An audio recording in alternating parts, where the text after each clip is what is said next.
Welcome to Tradiers, the Trader's Edge. I'm Jim Iuorio. That's Bob Iaccino. Thank you guys for joining us. Bobby and I are also 2/3 of the team at unfilteredinvestor.com, along with our technical analyst who is absolutely brilliant.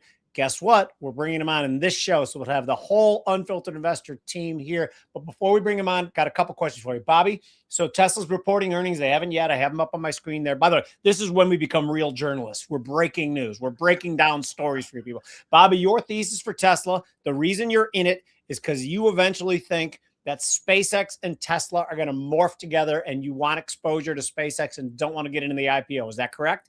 A little bit. It's first of all, I want to make sure you know I haven't bought it yet. I plan to buy it. I wanted to buy it above the 200-day moving average. Hasn't gotten there yet. I kind of hope it doesn't after earnings today, but it might. Yeah. I think, and Mike can correct me if I'm wrong, but I think options are implying about a 5.5% move in one direction or the other. I have not gotten in it yet, but yes, I think that's the thesis other people are going to have. Yeah, that's why I want to be in it. I don't have that thesis. I don't care. I just think people are going to look at the price of SpaceX, say that's way too high. I can't buy enough. Tesla's still trading in the 300s or 400s. I'll buy that instead. Right. And for you guys watching, when we say like an implied move based on earnings, but basically all we do is look at the straddle that's the closest after the earnings date and see what that's priced as. And then we back out the potential for a move where you lose money, where you make money. That's a good way to describe it, right? That is exactly how I meant it. Yeah. Okay. So without further ado, let us bring in our pal, our chief technical strategist and a deadhead and a genius, Mike Arnold.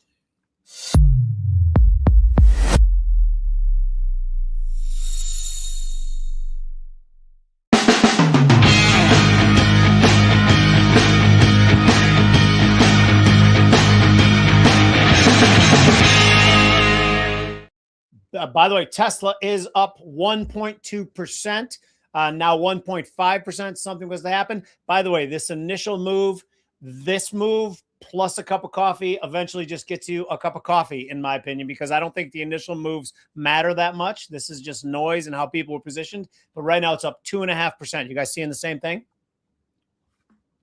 Yeah, I mean, it's up slightly. I haven't seen the reporting yet.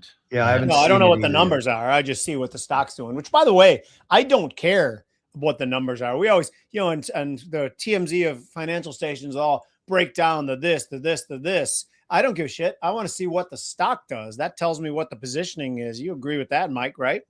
Yep. Mm-hmm. Yeah, I'm seeing it up about 4.5% right now. Mike and Jim about 399 or so and change. Yeah. That's what I have too. 400. She'll be above the 200-day moving average. Should we just start with this one, Mike? Sure, if you want to.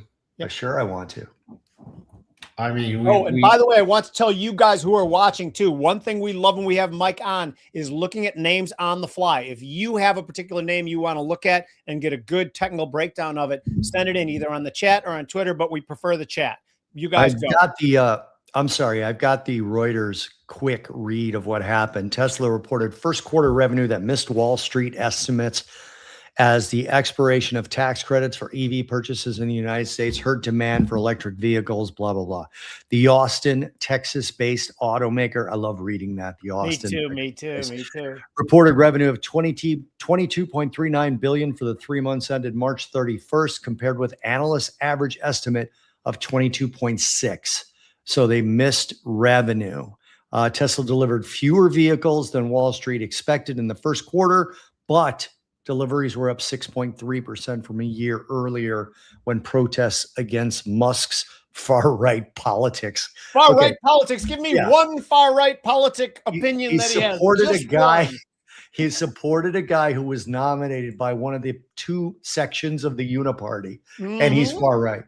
And a guy, Donald Trump, who I would classify as a liberal Democrat, to be clear. Yeah. But anyway, yeah. So I don't know what they liked about it then when we were at 403 right now. What do they like about the report? Or is it just people trying to get into piggyback SpaceX? Yeah, I mean, well, let's talk about the technicals of it, because that might be the thesis, Jimmy. Yeah, let's roll. From a technical side, I was short on the last breakdown until last week when it triggered a weekly percent beat buy, which was a cover for me. unless this can pop above 438, I'm still looking for shorts. That's the key line in the sand for it. So it's right now pulling back to key support. There's a key support level at around 386 right now. The major rollover zone, why I say 438, because that will tip the probabilities back to a long. Until then, won't touch it from the long side. What was that number again, Mike? Because I was typing something. 438.23 exactly. But this surprised me a little bit, Mike, because based on what it is now, this moment, it's above the 8, it's above the 21, it's above the 50. If it settles somewhere in here, like let's say 405, what would be bad about that compared to 438?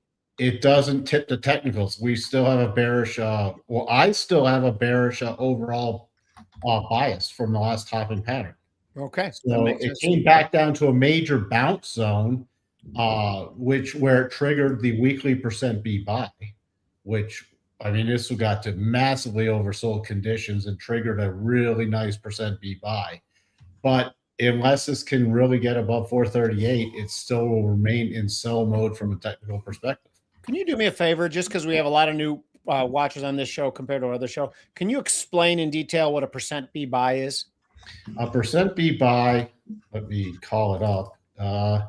It's a Bollinger Band percent B pattern. It's based off a 5-period length, high-low close divided by 3 for the data. So it's not just going off the closing price. It's going off the high plus low plus the close divided by 3. When it breaks above, for a buy pattern, when it breaks above the high, that is a trigger of it sets up. What you need to do is set it up is have it below 0. So if I blow up this line down at the bottom, it pulls back and it has to be below 0 as a setup bar.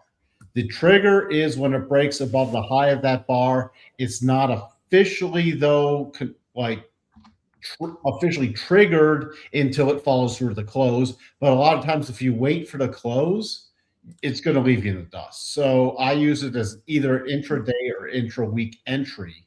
And then if it maintains the close above that bar, I then hold it. Again, we had the bar from a couple weeks ago was below 0. It broke above the high last week. And the bar again is the high, low. Again, one more time. What is it? It was the high of the bar. The percent B buy has to be below 0. So the bar drops. I just have a histogram. So the 5-period high-low close, standard deviation 1 has to be below 0. That's the setup bar. If the following bar breaks above that high, it's an entry point. It's not held unless it closes above that high, which obviously last week did.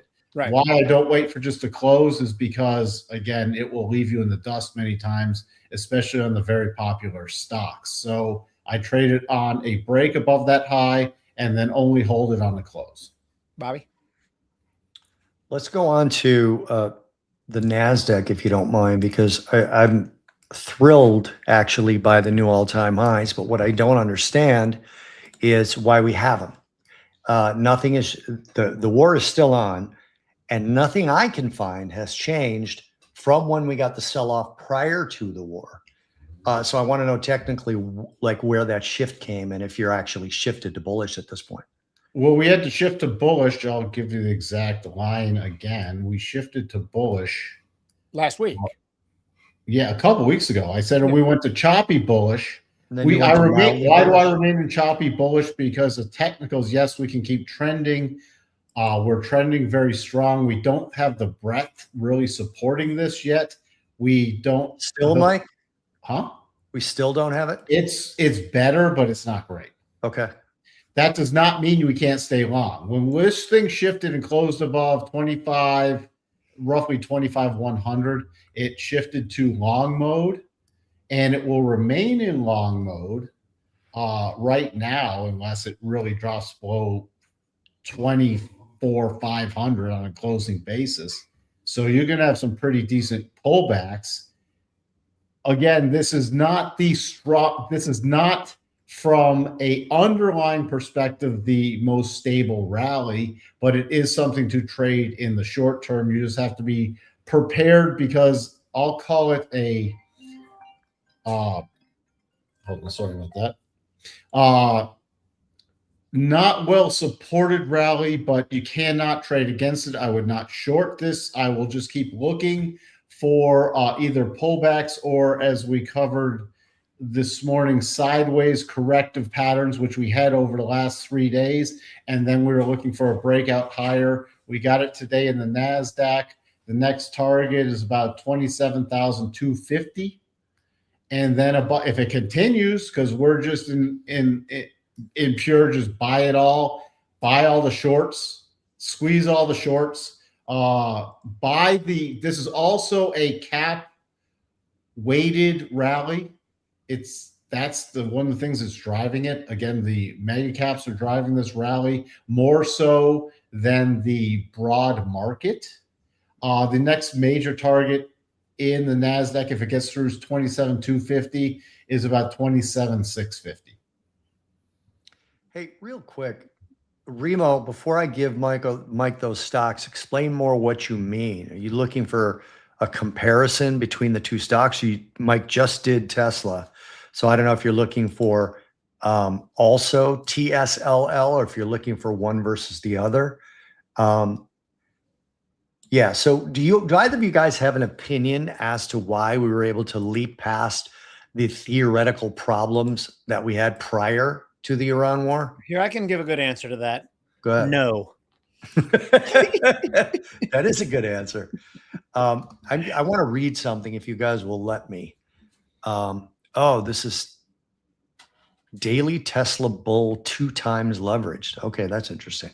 All right, give me a second to find something I want to read, and then I want Mike to comment on it, because in this week's newsletter, I thought Mike's note was really good, and I keep saying I'm going to put the stuff up on our Substack, and then I get busy and I forget to. By the way, very soon you're going to be able to get the newsletter on Substack, and it might be cheaper than through our website. I'm not sure yet. So Mike and I had a conversation, and then Mike wrote about it as we were pointing out to each other. And Jimmy, you and I talked about this too. Some of the stocks where things were starting to look 1999, 2000-ish. One of those was Allbirds, which changed the name of their company to, what was it, Mike? I don't think, no, they didn't change the name of their company. They just said they were going into AI infrastructure.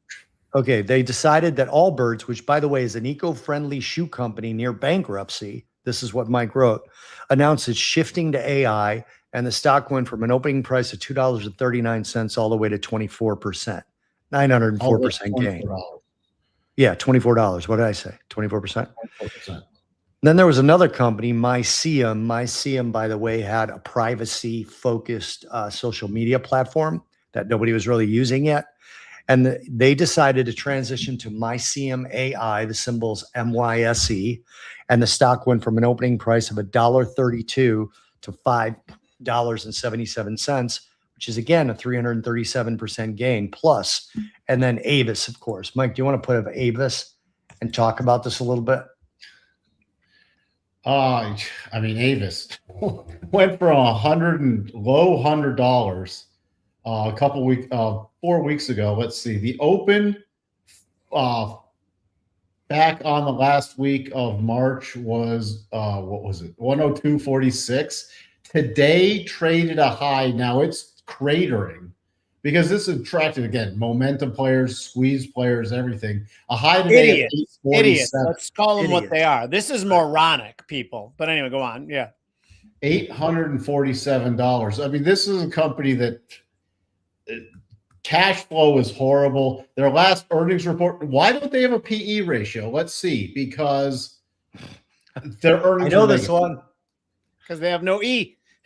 Yeah. Well, their E is negative.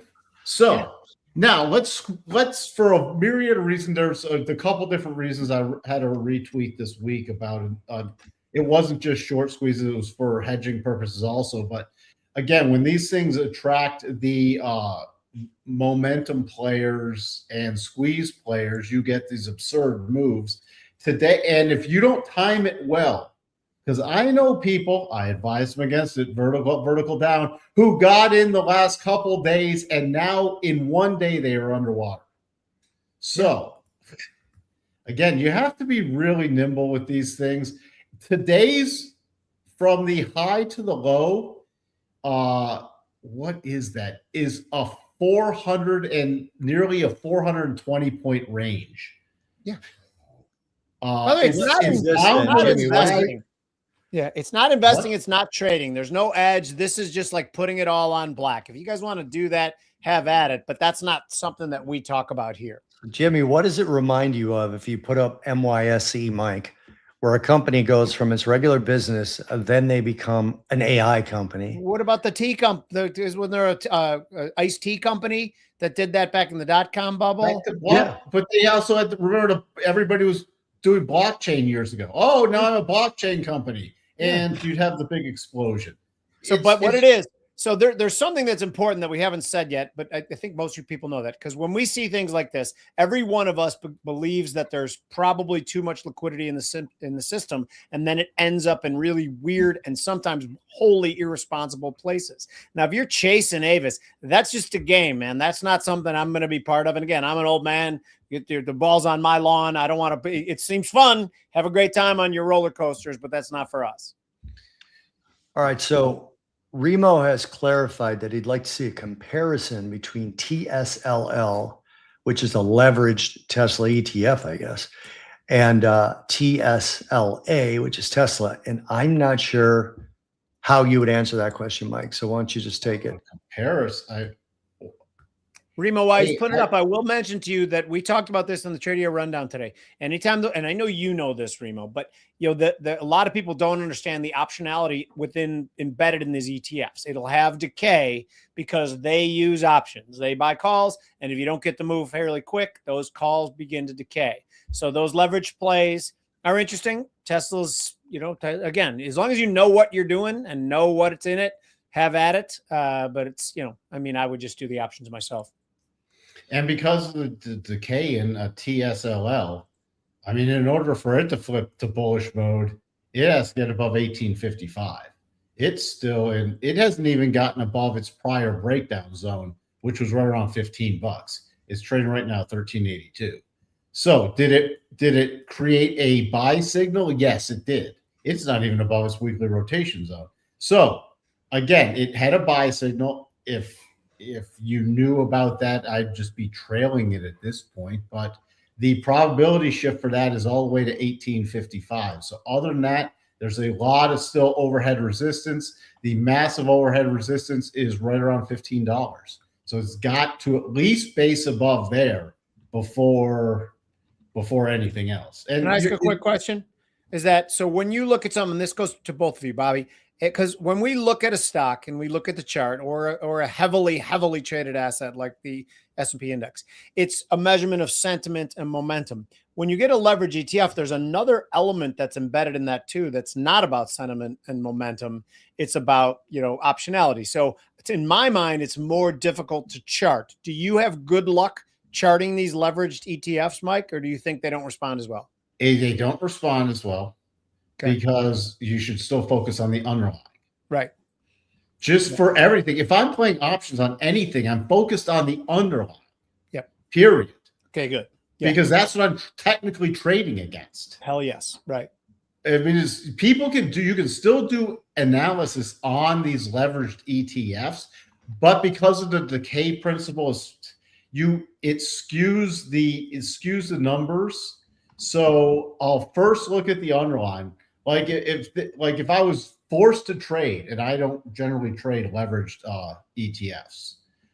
If I want leverage, I'll just go to the options themselves. Absolutely.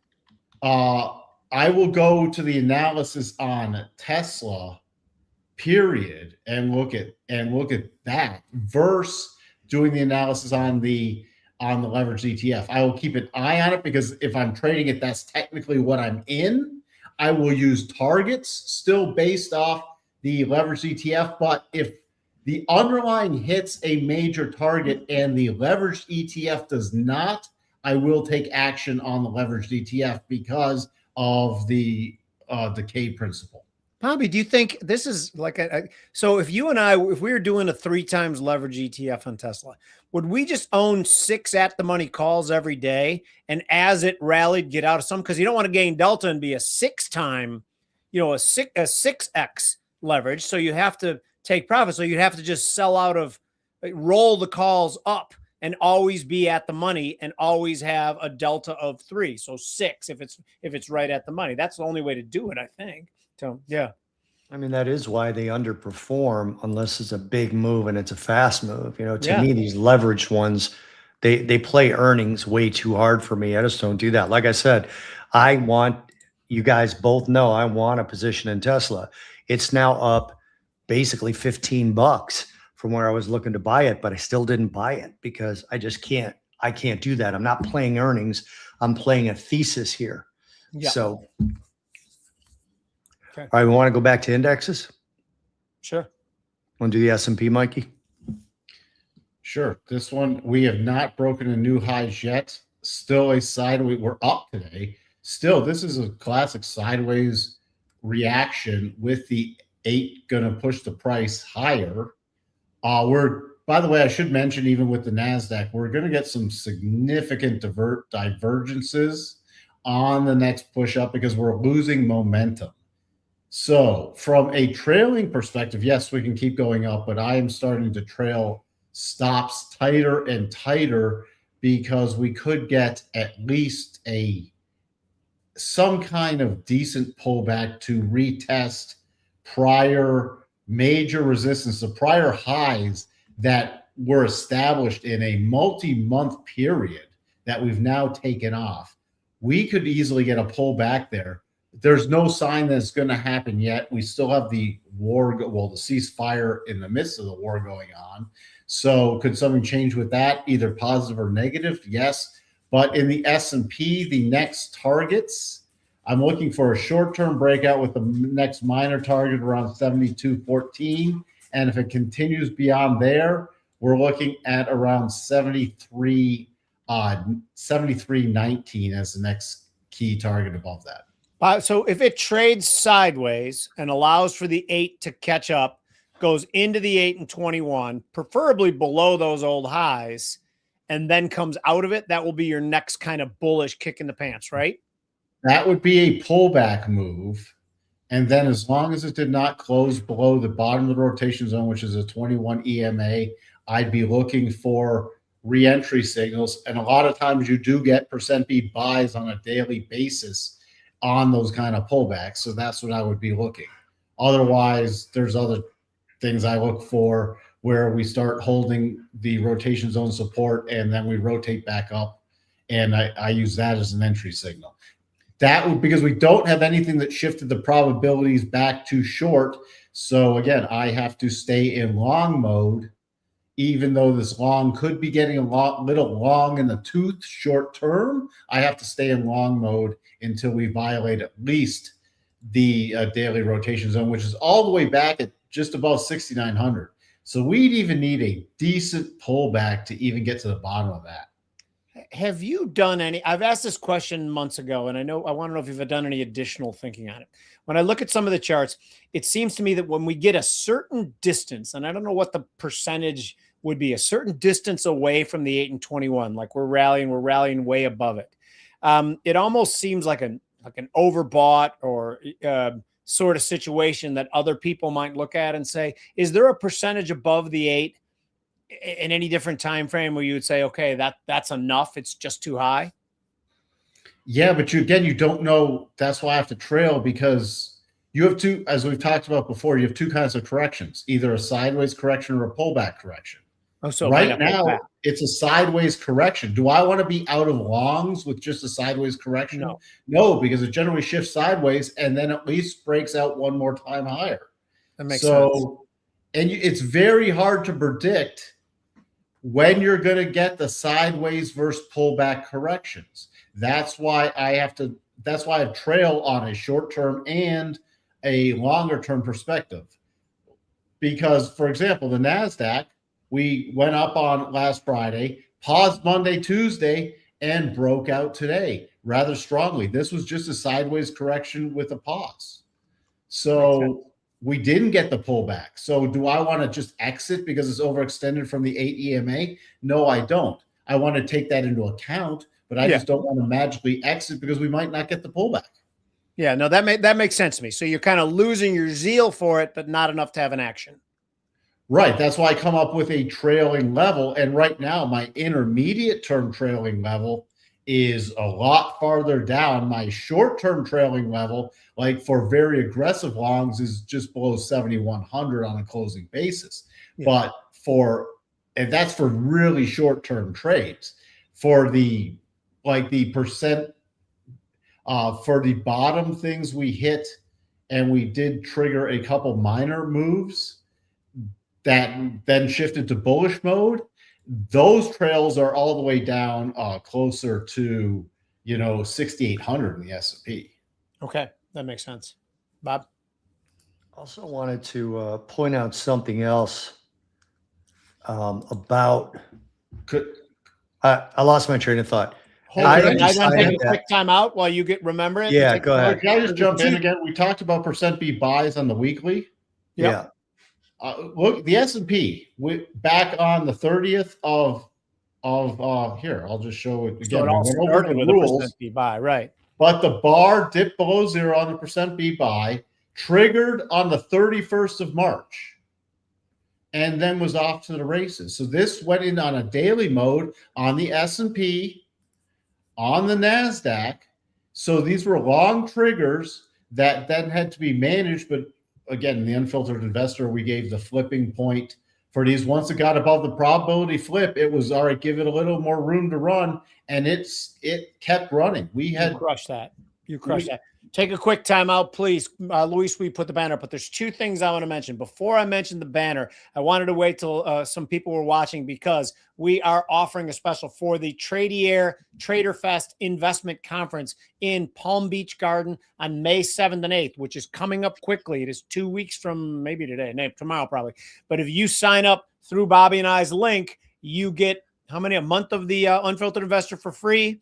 And if you're one of the first 10, Tradier will pick up your Thursday night stay, but that might be already filled up. I'm not sure at all. So it is a little bit of a gamble. If you don't get the free night stay, by the way, even after more than 10 of you, will probably give a free month anyway. I'm sure we can convince Bobby that if you don't get the free night stay, Bobby and I will buy you a drink at the bar on Friday night.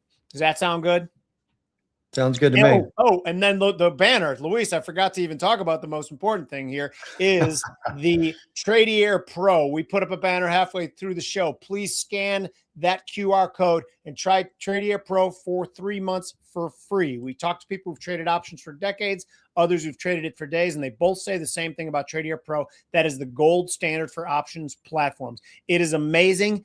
Do it because you like options, or do it as a favor to us. We just like to show Tradier that we have some pull, and we appreciate it if you guys help us out with that. Thank you.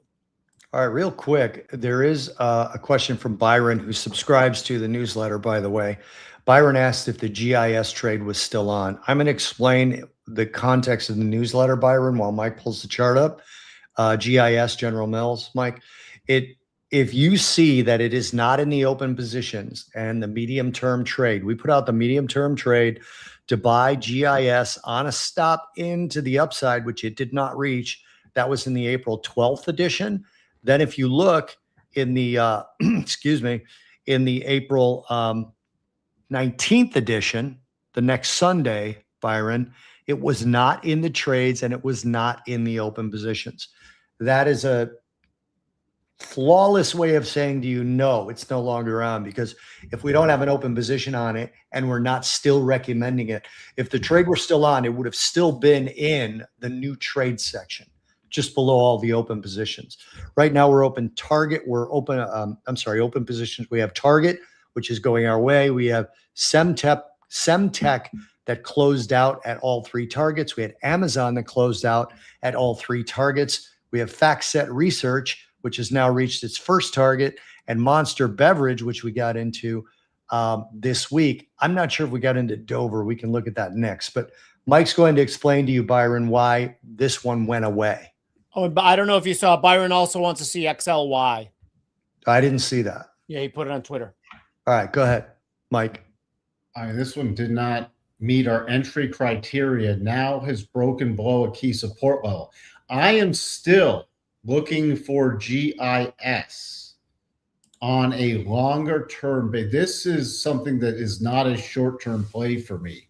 I'm just waiting now for a trigger. What would be a great trigger? I've mentioned the percent B buy. If we set up a percent B buy on a monthly basis, why I'm interested in this is General Mills is not going away. Right. It's trading with nearly a dividend yield of 7%. Is it really? Yeah, it's P to E right now. The trailing P to E is 8.6. Wow. Okay. I'm not just looking at it because of P to E, because there's from a technical perspective, it's still getting beat up. But at some point, when this thing will turn around and start to run again, you collect a really nice dividend. And if it just stalls out, you collect a nice dividend. It's severely beat up. It's technically beat up. I'm now looking for another. Boy, do not disturb is not working today. Is that your wife? No, that was actually my sister. Oh, okay. From a technical perspective, it's also beat up. I now need either look for a weekly or monthly percent B buys on this. And then it's not a scalp trade for me. I will unwind stuff because it could take a while to put in a base on some pops. I will lock some profits in so I can put something on any pullback back on. But this is something when it does start running, again, here's your monthly chart. It gets beat up.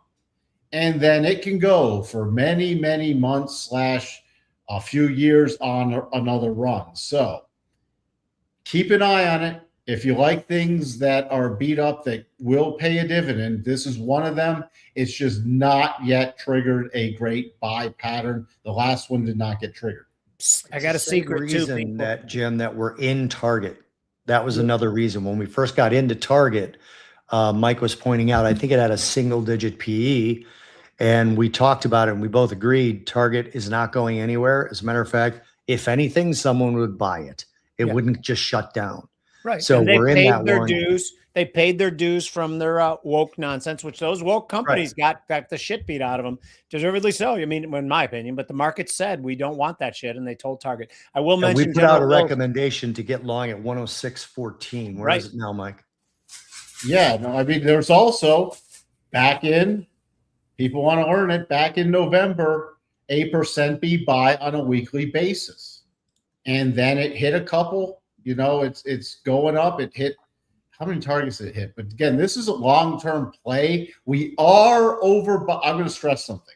We are overbought on a monthly basis. We're overbought on a weekly basis. We've just come to the weekly 200. This is not the time I'd be running into Target. I'm now from a long-term hold.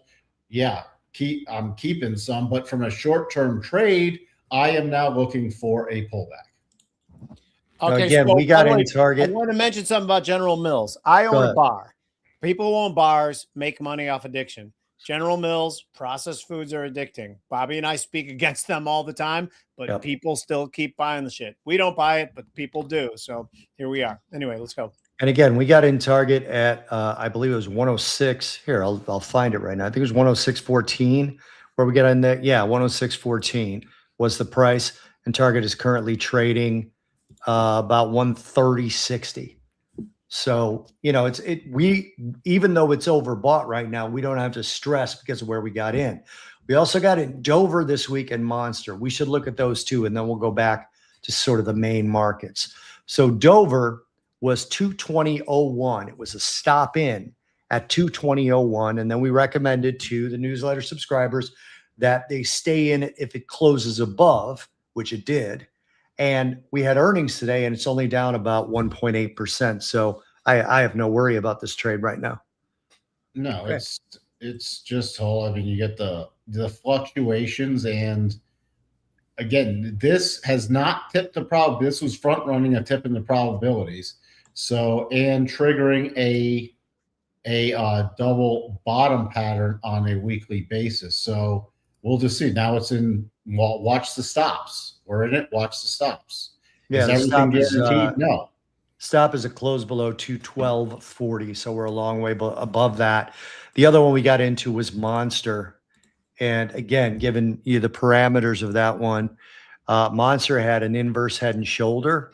That was the pattern this was off of, and we bought on a stop at 76.94 on a stop in on that one. Yep.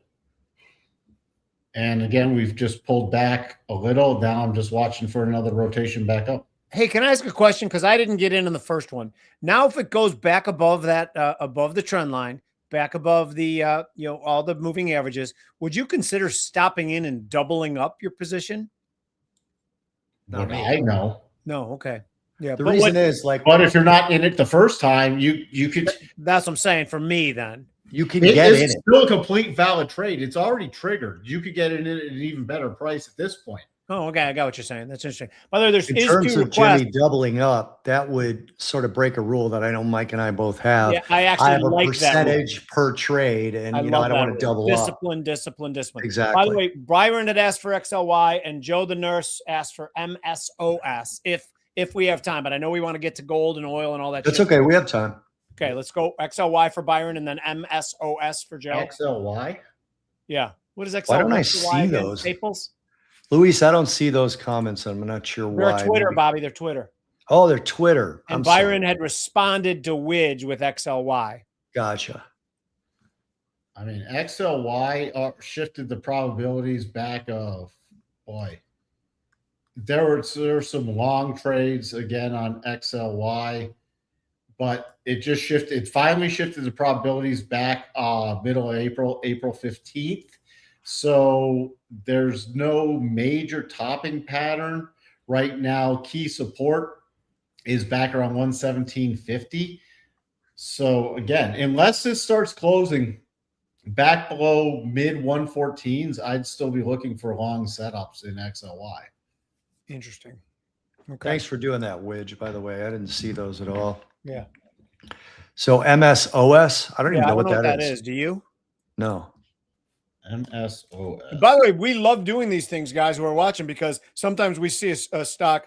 Cannabis. Cannabis. Go ahead. It's a weed. Yeah, sometimes we'll see a stock we haven't been watching, and we will after these this guys. is That's why we love. Yeah, that's the pure U.S. cannabis EPS as opposed to the non-pure. I'm again spiking off the news that it's going to get taken off at least the most restrictive list. Again, you have a lot of psychedelic stuff in play this week based off the reclassification of it. It just bounced. It just spiked through to 50% harmonic from the last run up, which is definitely an area I always look to take at least profits off. The probability flip does not occur till 569. What do you mean? Until it closes above 569? Right. Now it would just be trailing any longs. Right. And pullback levels, if we want to look at pullback levels, I'd be looking at major support coming in. If it does pull back around 445, that's major support. Minor support is $5. But if you got in this trade, just to reiterate, you're getting off of a significant portion of it when it gets to that 50, which is also those highs from back earlier in the year, correct? It was a key high back in January. Again, the rollover zone is between the 50 and the 62.5 on any bounces. That's why I will take something off in that area and look to raise a stop. Right. Again, depending on my time frame.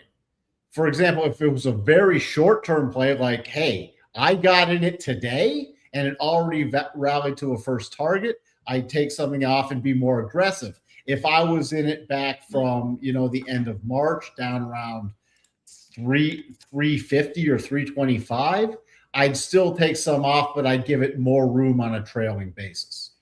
Okay, interesting. I like it. Okay. We need to do crude oil and gold. Yeah, we need to. I mean, interesting. And see, here's where I talk. Let me just pull this off. Crude. We had the ceasefire. We had the pullback straight to the 62.5. So again, since it didn't shift the probabilities, it would have shifted the probabilities on a close below 79.17. It pulled back between the 50 and 62.5. So I was still looking for bounce plays. Again, this is still a story commodity because we don't know what's going to happen with the ceasefire, with the conflict. The tipping point, however, for me, for any longs, and these are very aggressive longs because anything can come out on any day. I will not maintain a long position, like a longer term long position, unless this can close above 103.13. Any push up, my first target was 93.50, which we had a high of 93.73 today. The next target, if it continues, is 98.30, which then enters us into the bounce zone between the 50 and 62.5. So that will be the next area for me to unwind stuff if a trailing stop does not get taken out. Bobby, I'm still just up 3.5 bucks today, and stocks and stocks, Nasdaq and S&P having a great day as well. That it blows my mind. I hate not having an answer for something.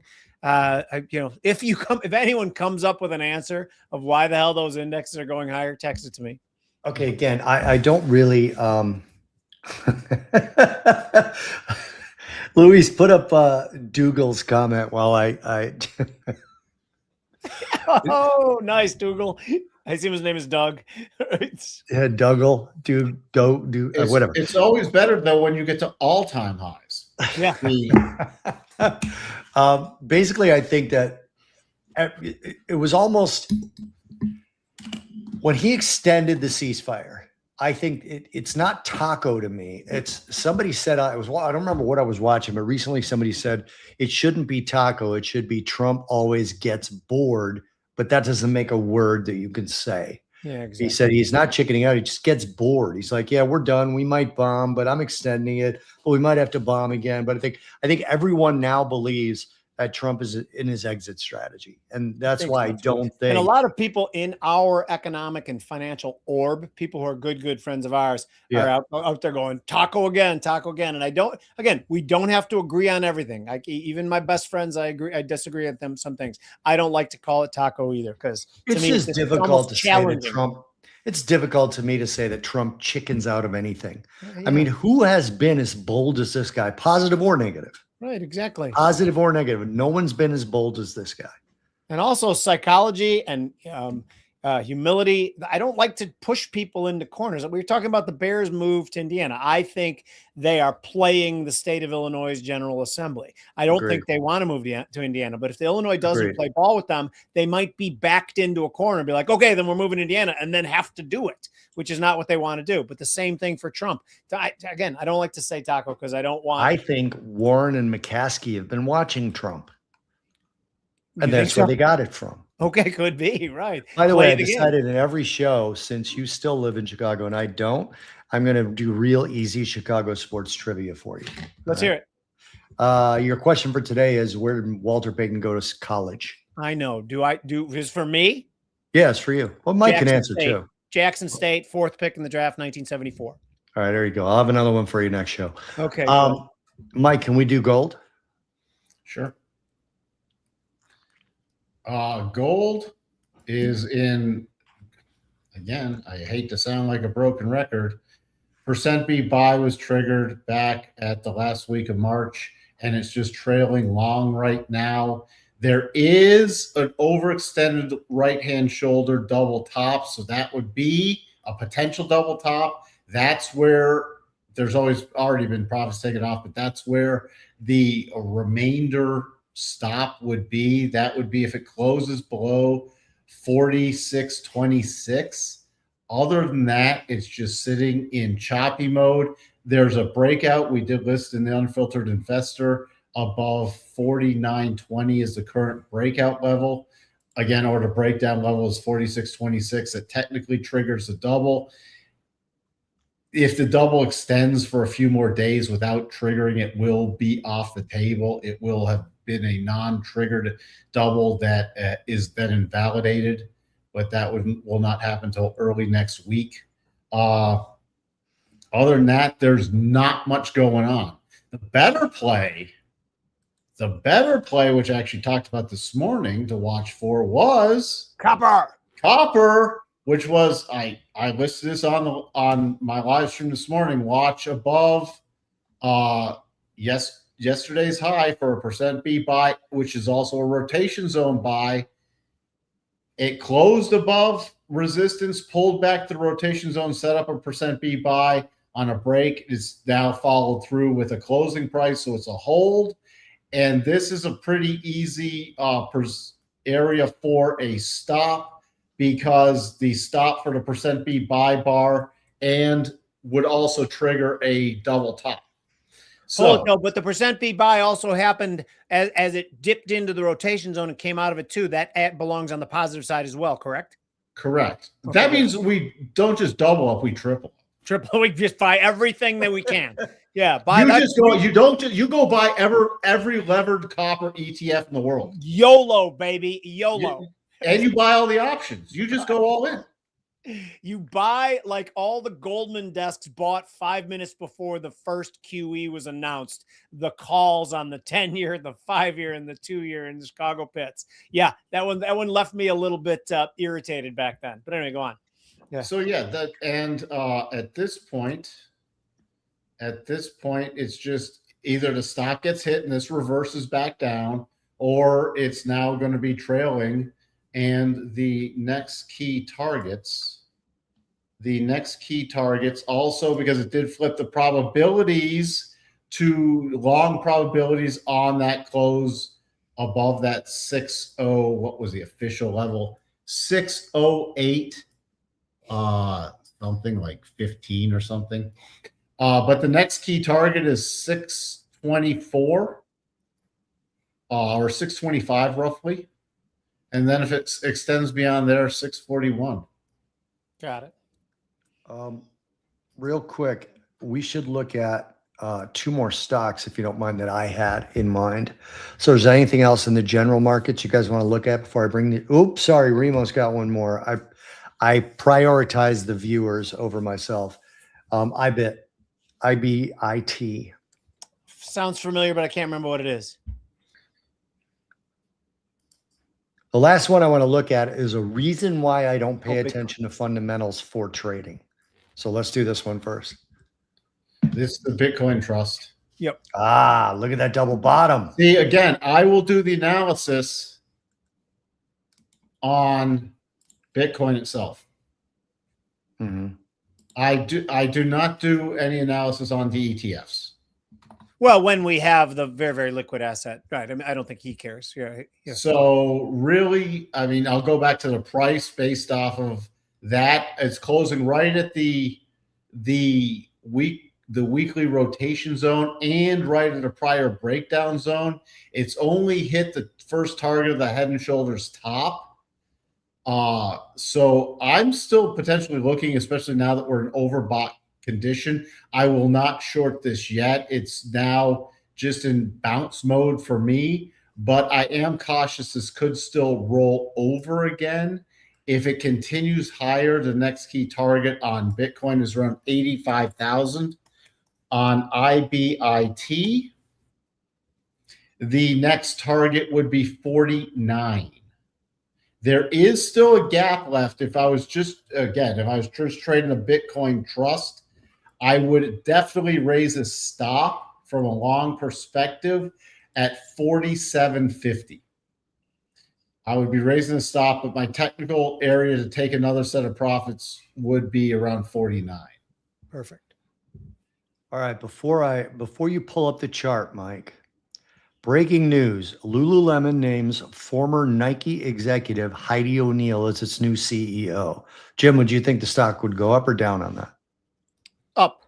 I did too. It's down 5.7%. Can you look at Lululemon? This is why I don't trade fundamentals, guys. I can't tell you over and over again. I've been doing this 33 years. Jim's been doing it close to 40. Mike's been doing it close to 38, I think, Mike, for you? I started in 92. Okay, so you're 34 years. I read that. I think, oh, stock's going through the roof on that. Jim said same thing. Stock would be higher. What's the stock doing? Post market, 154.37 is the price. It closed at 163.45. So it's collapsing theoretically. You see anything here on the chart? It's still above its most recent lows. Yep. This is one I'm not see this is getting cheaper based off fundamentals. We could still see more of a pullback. I am watching for a bottoming pattern. I mean, it's trading at a trailing PE of 1254. It's getting a little overdone to the downside, but there's no great buy patterns yet. So, and we have a lot of overhead resistance. It's even about now below the prior. It did bounce a little into a prior key resistance level at this 165. It's below its 200-month moving average, which is pretty significant. On the weekly, it's well below its 200-week. It's below its 50-week. I'll look for bottoming patterns. This is a difference because we talked about General Mills. General Mills will turn into a long-term play for me. Lulu will get patterns and will get bounce plays, but this would only turn into a short-term play for me unless we can really regain some key. Because there's no reason to believe that it's around in 10 years. It certainly might be, but there's no reason to believe. I don't think it's going away. No, because it does. All right. Well, it's at a decent PDE. I haven't looked at the forward PDE. I don't have it in front of me right now. We're down below the 75% harmonic. It still has probabilities that could drop further. Why isn't this a long-term play? It doesn't pay a dividend, and we're still against everything technical. So if I got like a weekly double bottom, could it be a potential play for me? Yes. If I get a weekly %B buy bar, could it be a play for me? Yes, but it's not a long-term hold for me. I'm just gonna use short-term targets until this proves it can recover. And so far, at every bounce, it has not proven it can recover. Can I mention two things about Lululemon? First of all, tip of the cap. Back when we were kids, you had to guess what women's butts looked like. When Lululemon came out, there was no more guessing. Second, we reported on this show that the creator of Lululemon chose the name Lululemon because he'd done a lot of business in Japan, didn't like the Asian community, wanted to pick a name that was difficult for them to pronounce. That's actually not true. He believed that since the L does not exist in Japanese culture, that it would seem more exotic to them and make them actually more interested in it. But he does have deep roots in doing business in Japan. Are either of those two things of any value to you, Bobby, or no? They're funny. Okay, good. Yes. By the way, and I hope no one's offended by the Lululemon thing. It's literally why they took off, because they looked sexy as hell on women. Sorry about that. I did not create that. I wanted to put this up because this is funny, because I think Widge is younger than all three of us. Yes. But this is the only place where I can go to feel young. And I believe he's quite a bit younger than all three of us. I might be wrong about that, but I think I'm correct. Back in my day. But anyway, right. Yeah. Last one I wanted to look at, and then I'm done, is CoreWeave. Let's do it.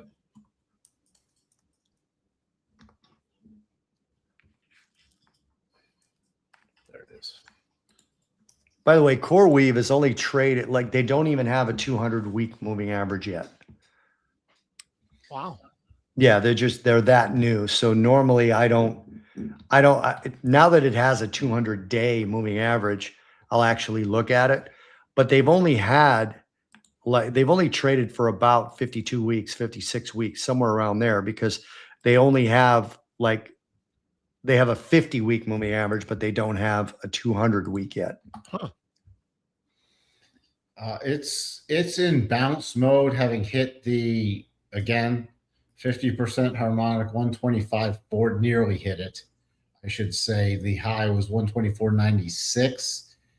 This won't flip the probabilities for me until it gets above 140.80. So it's just a trade with the trailing stop right at this point. It's just a long trade. It broke above key resistance. I did make a %B buy on the daily back at the end of March, and it's just, again, we had so many at the end of March, and it's just continued up since then. So it's just a trail. It'd just be a trail for me. If the trailing was not taken out, it would have to close above 140.80 before it would turn into a wider trailing gap, and I'd give it more room. Other than that, anywhere between this 125 level and 140 level, I'd watch for potential rollover plays from the harmonic point of view. And also there's major overhead resistance from key breakdowns back in last October and prior key highs back again in last October and September. So I would not ignore the 125 level, then the 140 level. Higher. And Bobby, you want to have this for a long time, or are you talking about a trade? Yeah, no, I was looking at the weekly. There's a really, really sloppy, probably not a double bottom on there. Yeah, I get what you're seeing. It's ugly. It's like it's not tight enough for me. It's just kind of like a wavy two bottom area as opposed to two defined bottoms. So I really wanted to see if Mike called that a double bottom or not. But then again, the extension of it. It doesn't qualify. And also because this hitch in here. Yeah. If you look at even if it wasn't so sloppy and we look at the targets on it, even the conservative targets, the first this hitch is a reset move for the move down. So the first target's within there, but the second and third targets are beyond the candle body, so it's completely invalid, even if it did qualify as because of the targets. So again, the area I'd be looking is it's got to get above on this little breakout move. It's got to sustain above 140.80 on a closing basis. Otherwise, this is just a short-term breakout play. Cool. All right, let's wrap it. Wrap it.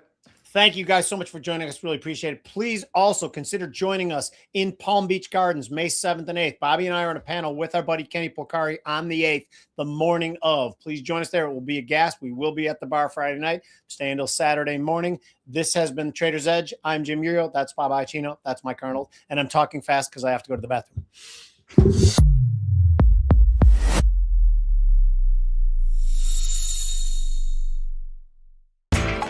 You know how the financial world goes. Here comes the buzzkill. Please make sure to take some time to read this boring disclaimer. We will owe you one.